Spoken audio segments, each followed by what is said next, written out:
Hey everyone, in this video I'm going to show you how to delete your Vinted account.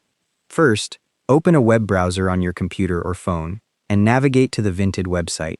Log into your account with your credentials. You should see your Vinted homepage with your profile displayed at the top. Next, look to the top right corner of the screen and click on your profile picture. When you click it, a drop-down menu will appear showing several profile options. In that drop-down menu, find and click on Settings. This will take you to your account settings page.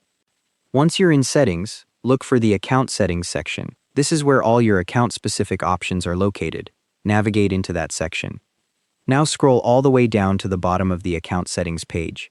At the very bottom, you're looking for a button that says either delete account or delete my account.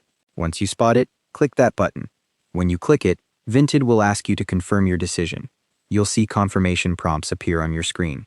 Follow these prompts carefully. Depending on your account activity, Vinted may ask why you're leaving and might need you to verify your identity. Work through whatever confirmation steps appear until you complete the process. Once you confirm everything, your account will be closed and immediately hidden from other members. You'll receive an email confirming the closure shortly after. A couple of things you should know before starting this. You cannot delete your account if you have pending orders or funds sitting in your Vinted wallet.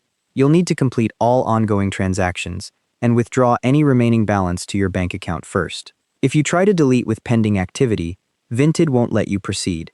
Also, when your account is deleted, it doesn't disappear instantly.